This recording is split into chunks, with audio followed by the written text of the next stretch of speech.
Welcome to In Our Community. I'm Suzanne Barnett, your host. I am so excited because I am going to interview Marc Isaac Potter for the 100th time. No, it hasn't been that long. But Marc and I have such chemistry. He's so talented. In fact, he is the poet laureate of KMVT.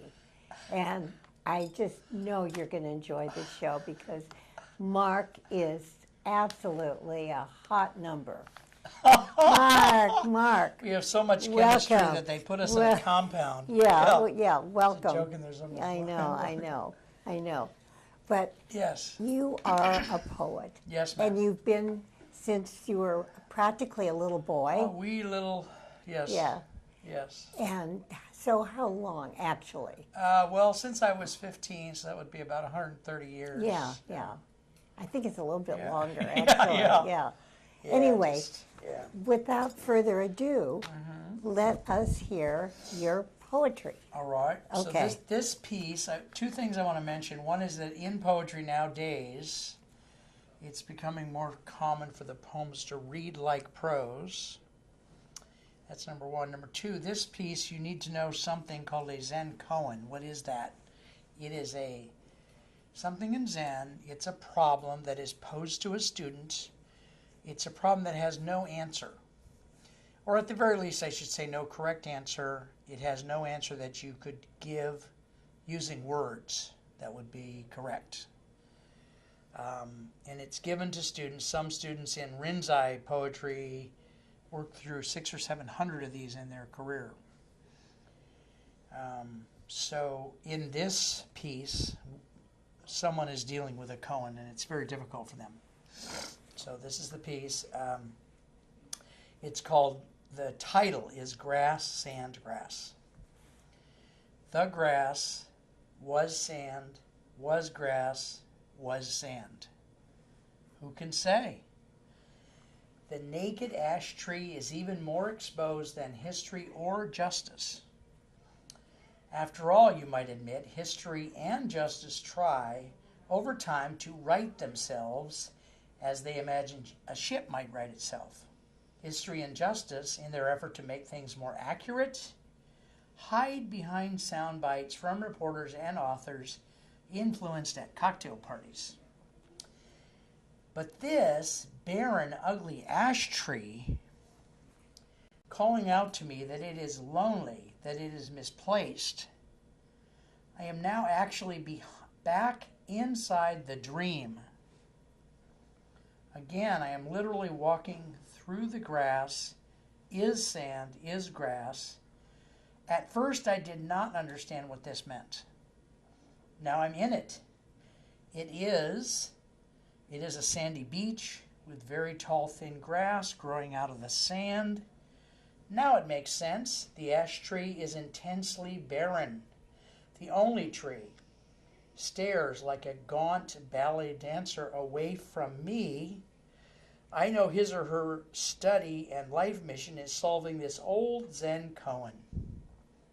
The koan is, form is emptiness, emptiness is form. And that makes me angry. Sometimes they, the Zen teachers, who drag us through koan hell, do not realize that we students are really real. For example, I'm really just an old guy walking on a damn beach. Yes, in a dream, pulled to this marvelous bay, yes, of course, behind an ocean, by this one lone ashen gray tree, history and even justice can temporarily be damned. Especially history, because it's never accurate anyway. I can hear her shoulder blades weeping as she again takes up the study of the koan. Emptiness is form, form is emptiness. I have been forbidden to tell her that koans, my lovely sad gray thing, are not solvable. You cannot speak any words whatsoever, ever, and get the right answer to a koan. She sits her zazen, such as it is her roots necessarily in the sand. There has never been anything for me to say. I want to touch her, but it's forbidden. I too then look out onto the bay, feel the warm, ever so slight breeze coming in over the waters. I sneak in a Christian prayer, asking if only her pain will abate. If only her pain would abate. Part 2. Thank God it is a dream. The ashen tree just moved. Perhaps only in the wind, but in this small slight breeze, on this warm night, this ash tree, seemingly frozen in the grief and pain of her koan. Moving is impossible, it's unrealistic. But there she goes, pardoning herself by placing her eyes downward. She walks, a gray-skinned woman. Just now, I imagine she is going to another meeting with her Zen teacher. If she were a tree and now she is a woman walking the beach, maybe she solved the koan. History and justice come back to me, wanting to be further included in the poem. But I yell into what is now a full-blown wind. I yell to them, you really are not real at all. You're just thoughts. And thoughts, I go on to say under my breath, are nothing on this beach. Part 3. I notice that I am not moving, that I have not moved for some time. I feel thin. While I do enjoy looking out over the waters of the bay, a grief has come over me. I am the frozen ash tree, my shoulder blades pointing to the sliver of moon. That's kind of sad. Well, thank you. I Is love it writing supposed sad to poems be? because Is it makes people supposed to cry. be sad. Well, it's realistic. Okay, so let me ask Yes, you, go- as yeah. a poet and Yes. as a very creative person. Okay. You or me? And no, you, Both of us. yeah, You- yeah, and you're very different. Okay. Yeah. So, for example, with that poem, Yeah. how long did that take? Oh, Lord. Let me give you an example. I Okay. started a short piece of fiction the other night. I got through 5 drafts in about 15 hours. Started at 3 in the afternoon, and I stopped working on it about 5 or 6 the next morning. And I got 5 drafts. This is draft number 6 of this. And this is 3 times longer than the other piece. So probably 20, 30 hours, 40 hours, I don't know. What does that do for you when you write? Gives me a headache. Oh, it makes me hungry. I need You're not pizza. supposed- that's not the answer I was Oh, expecting. okay.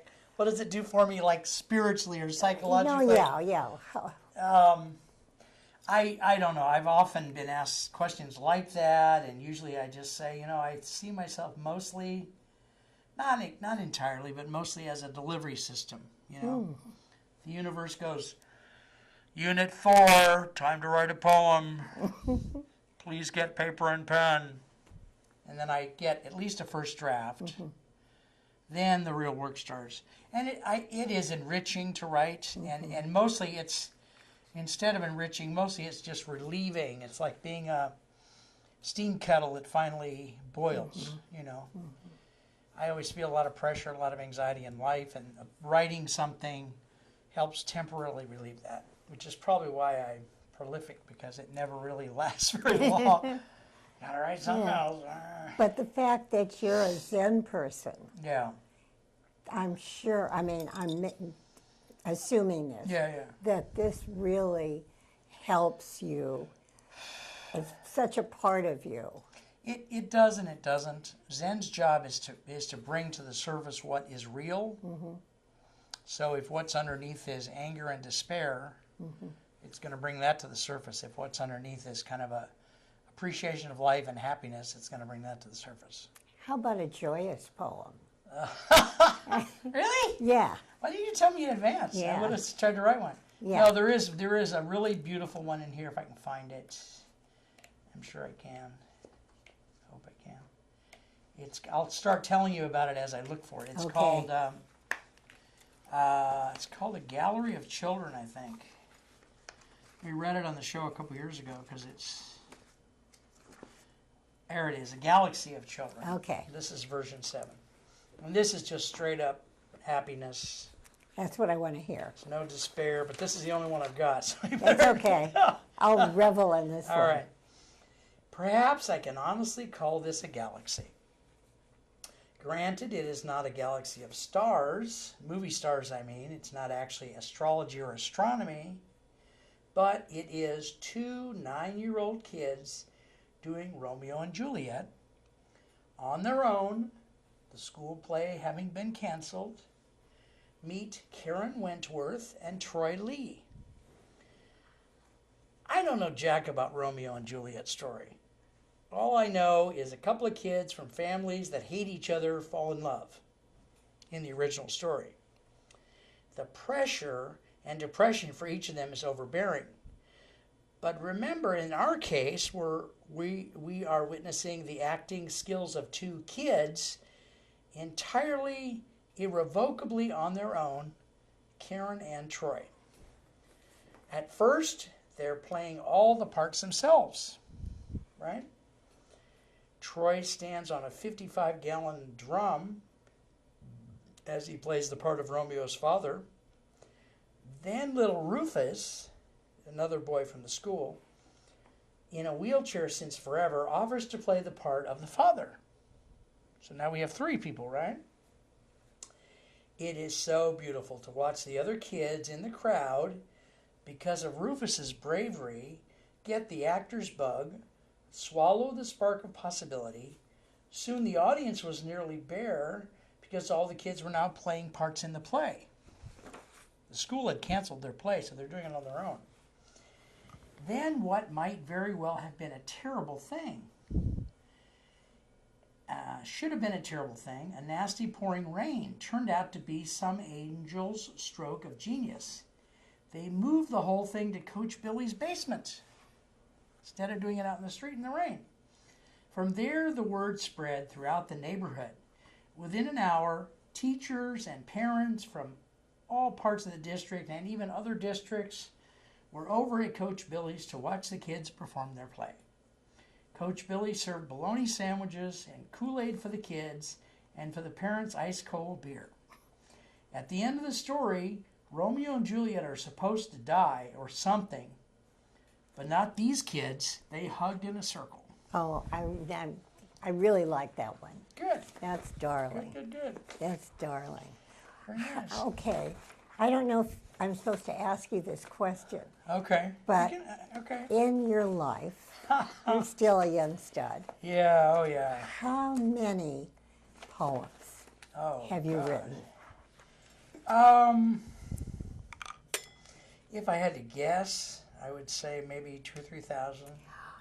Really? A lot Oh of my them, goodness. Well, the process is you write them and you work on them for a while, and then you put it all together in kind of a manuscript. I've never had a book published, but I put them together in a manuscript. That's usually 150, 200 pages. And then once there's a manuscript, I start cutting. And I've already done all the editing I can do, so I just cut. Each piece is binary. Each piece is binary. It either goes in or it doesn't. Yeah. And usually 50% of them don't go in. And an example is this part up here. I have somewhere here, I have a thing called audio-visual, part of a thing. It's 30 pages now. When it started, it was 150 pages of poems. And now it's 30 pages. But those are the best 30 that were in that group. So a lot of things get cut. Anyway. And how many have you had published? 3. I'm serious. 3. But Yes. But it's true. I mean, I'm not No, it's true. surprised. No, it's true. No, I'm not surprised. It's like if you're a salesperson Yeah. and you have to do cold calls, Yep. all these people that you Yep. hope are going to Yep. buy what you're selling. Yep. I don't know. You have to do Yeah, the yeah. same thing. There's Yeah. so many Yeah.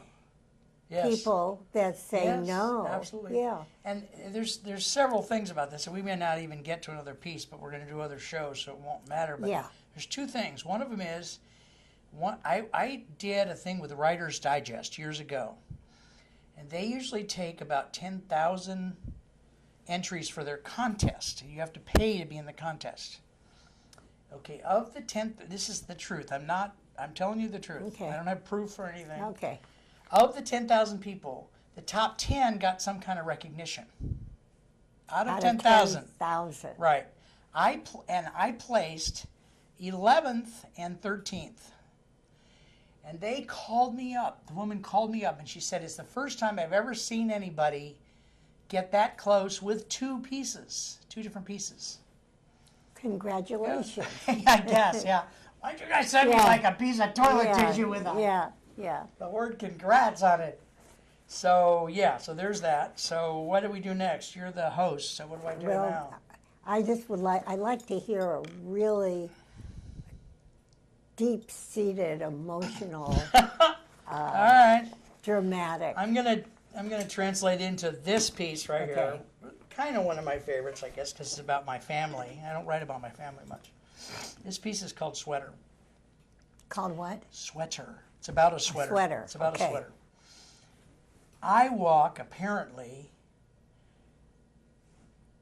when I do that, it means a pause, okay? I have a lot of pauses in my stuff. So let's start over. Sweater.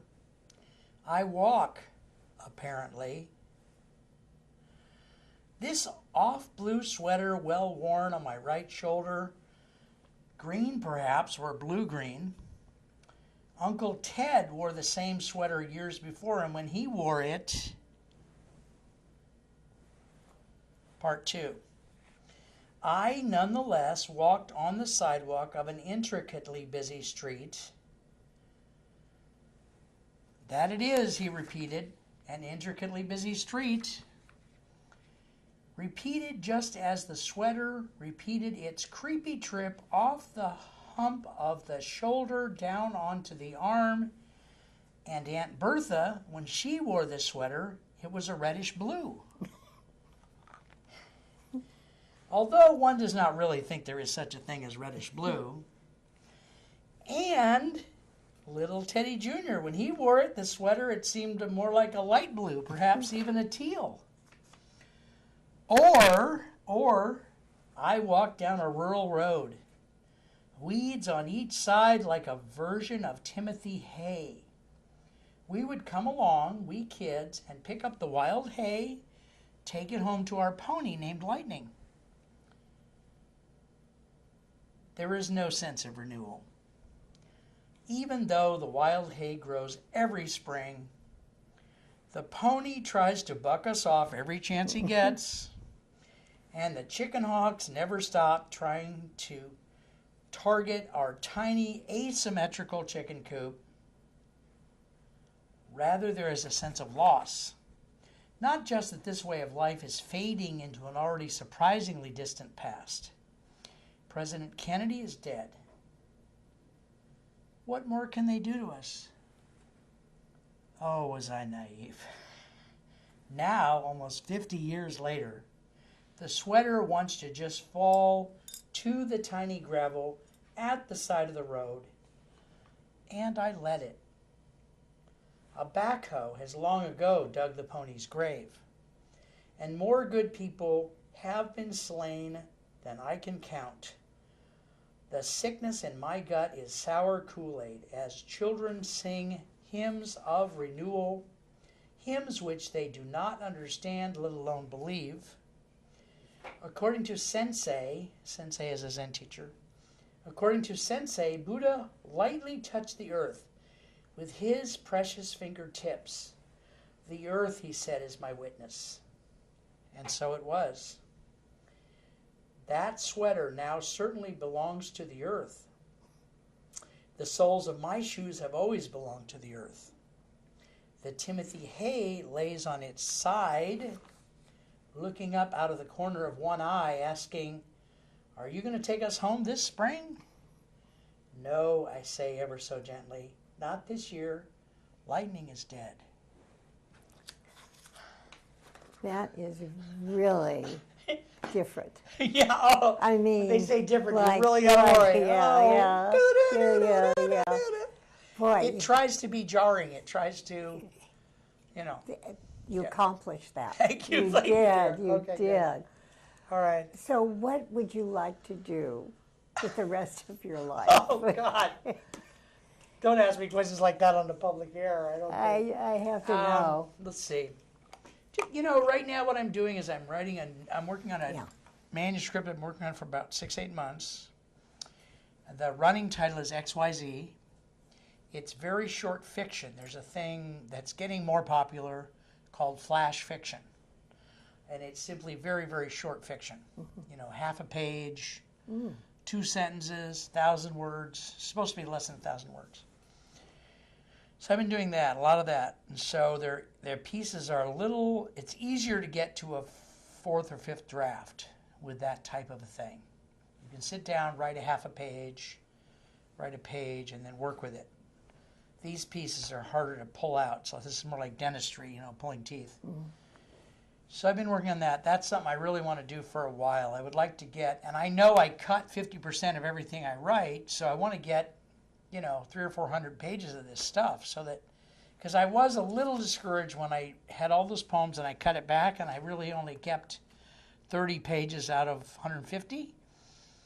I thought, my God, you know, those other pieces I just can't, I don't think they're quite good enough, you know, to share.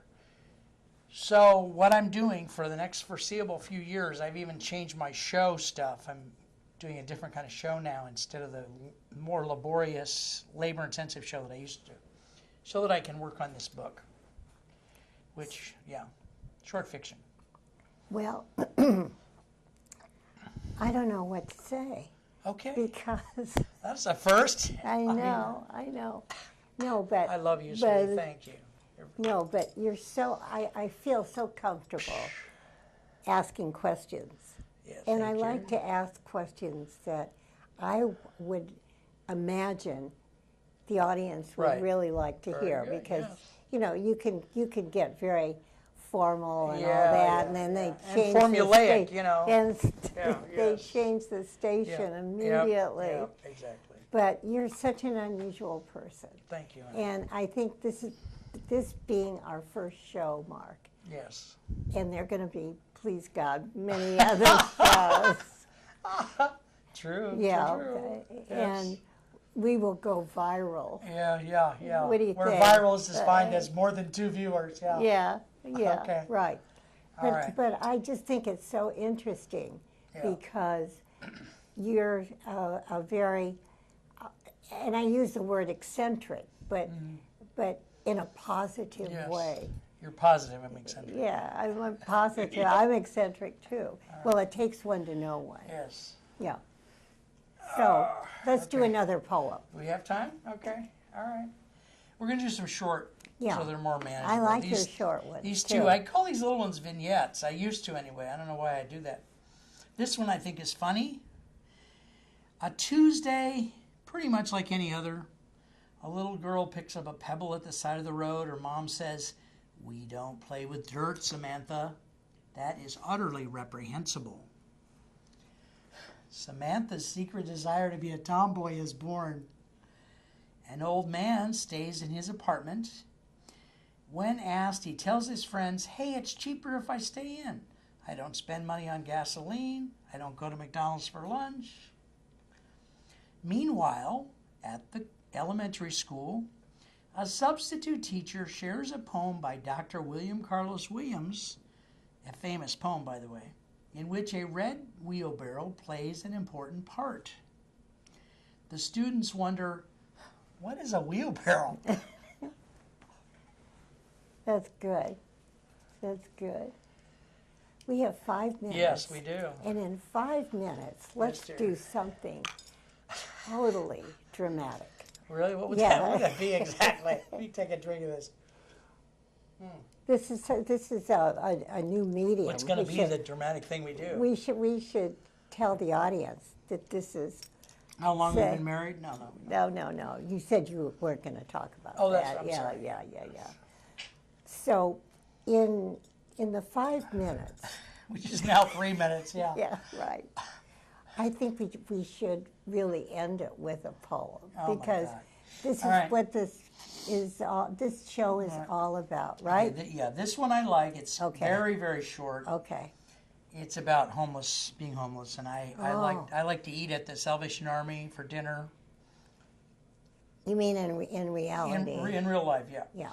So I did do that, and this is a real experience I had at the Salvation Army. A line of angry men waiting for tuna casserole, an endless barrage of green beans which are even now escaping from number 10 cans. That's the big restaurant style. Green beans spill out like workers from an elevator. Hand sanitizer sits on during the pre-meal prayer at the end of the serving line. Billy, the new guy, squirts a little hand sanitizer on each man's plate next to the green beans, since there is only one trip through this line.